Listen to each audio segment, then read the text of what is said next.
2025ஓட வெயில் காலமும் வந்தாச்சு. வெயில் காலம் வந்தாலே நமக்கு வந்து ஏசியோட பயன்பாடு ரொம்பவே அதிகமா இருக்கும். ஏசி வச்சிருக்கவங்களும் சரி, இல்ல புதுசா ஏசி வாங்க போறவங்களும் சரி, பயப்படுற ஒரே விஷயம் பார்த்தீங்கன்னா, அந்த கரண்ட் பில்லு தான். இந்த ஒரு வீடியோல நம்ம என்ன தெரிஞ்சுக்க போறோம் அப்படின்னா, நம்ம வந்து கரண்ட் பில்ல எப்படி சேவ் பண்ணலாம்? அதுக்கு வந்து சேவ் பண்றதுக்கு எந்த மாரியான ஏசி வாங்கலாம்? எத்தன ஸ்டார் வந்து ஏசி வாங்கலாம்? இல்ல ஏசி வச்சிருக்கீங்க அப்படின்னா, உங்களோட கரண்ட் பில்ல நீங்க எப்படி கால்குலேட் பண்ணலாம்? அப்படிங்கிற மாரியான விஷயங்கள வந்து இந்த வீடியோல பார்க்க போறோம். நம்மளுடைய இந்திய நாடு எடுத்துக்கிட்டோம் அப்படின்னா, ஏசியோட விற்பனையில வந்து பார்த்தீங்கன்னா, 1.5 டன் அதாவது 1.5 டன் உள்ள ஏசி வந்து அதிக விற்பனை ஆகக்கூடிய ஏசி. நம்ம இந்த 1.5 டன் ஏசியவே எடுத்துக்கலாம். இந்த 1.5 டன் ஏசி வந்து சராசரியா ஒரு 8 மணி நேரத்துக்கு ஓடும்போது நமக்கு எவ்வளவு ஈபி பில் ஜெனரேட் ஆகும் அப்படிங்கிறத பார்ப்போம். இந்த ஒரு கால்குலேஷனை பார்க்கறதுக்கு முன்னாடி ஒரு சில விஷயம் நம்ம தெரிஞ்சுக்கணும். அதாவது நமக்கு வந்து ஏசியை பொறுத்த வரைக்கும் எல்லா எலக்ட்ரானிக்ஸ் பொறுத்த வரைக்கும் நமக்கு வந்து ஸ்டார் ரேட்டிங் கொடுத்துருப்பாங்க.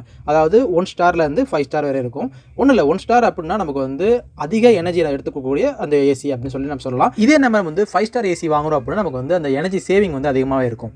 இந்தியாவில் மோஸ்ட்லி வந்து பார்த்தீங்கன்னா வந்து நம்ம வந்து பட்ஜெட்டில் பார்த்து வாங்குவோம். அதனால பார்த்தீங்கன்னா ஏசியோட ப்ரைஸ் வந்து இந்த கம்மியான ஸ்டார் ரேட்டிங்கில் இருக்கும்போது நமக்கு வந்து கம்மியான ப்ரைஸில் கிடைக்குது அப்படிங்கிறனால நம்ம வந்து வாங்கிடுவோம். பின்னால பார்த்தீங்கன்னா நமக்கு வந்து அதிகப்படியான ஈவி பில் ஜென்ரேட் ஆகிறதுக்கு அதுவே ஒரு காரணமாக இருக்கும். இதே நம்ம வந்து காஸ்ட் கொஞ்சம் அதிகமாக போட்டு வாங்கும்போது நமக்கு வந்து 5 ஸ்டார் ஏசி கிடைக்கும். நமக்கு வந்து பார்த்தீங்கன்னா எனர்ஜி சேவிங்குமே கூட இருக்கும். இது இருக்கக்கூடிய மிட் ரேஞ்சில் 3 ஸ்டார் ஏசியுமே கூட உங்களுக்கு வந்து சிறந்ததாக இருக்கும். இப்போ நம்ம கால்குலேஷனுக்கு வரலாம். அதாவது 1.5 டன்ல வந்து ஒரு 5 ஸ்டார் ஏசி வச்சிருக்கீங்க. இதில் வந்து பார்த்தீங்க அப்படின்னா நமக்கு வந்து ஒரு மணி நேரத்தில் ஒரு 1.5 டன் 5 ஸ்டார் ஏசி ஒரு மணி நேரத்துக்கு வந்து பார்த்தீங்கன்னா கிட்டத்தட்ட 840 வாட்ஸ் அதாவது 0.8 கிலோ வாட்ஸ் வந்து மின்சாரத்தை வந்து செலவழிக்கும். இதையே நம்ம வந்து ஒரு நாளைக்கு சராசரியா 8 மணி நேரம் வந்து ஏசியை பயன்படுத்தணும் அப்படின்னா நமக்கு வந்து 6.4 யூனிட் வந்து மின்சாரம் செலவாகும்.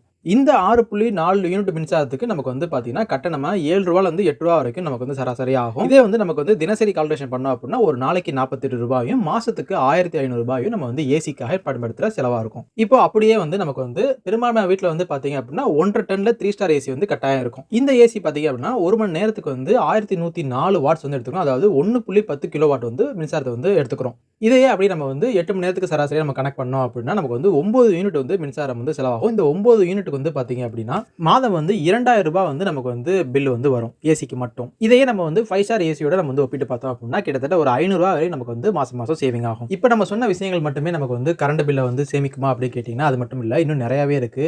ஏசியோட அந்த கட் ஆஃபாக இருக்கட்டும், இந்த கம்ப்ரஸரோட ரன்னிங்காக இருக்கட்டும், இந்த மாதிரி நிறைய விஷயங்கள் வந்து இருக்கு. இது எல்லாத்துக்குமே தனியாக நம்ம வந்து வீடியோக்கள் வந்து நம்ம சேனலில் போட்டிருக்கோம். கண்டிப்பாக வந்து செக் பண்ணி பாருங்க. இந்த மாதிரியான சுவாரஸ்யமான தகவல் தெரிஞ்சுக்கொள்ள நம்ம சேனலை சப்ஸ்கிரைப் பண்ணிக்கங்க. மீண்டும் ஒரு சூப்பரான தகவலை சந்திப்போம்.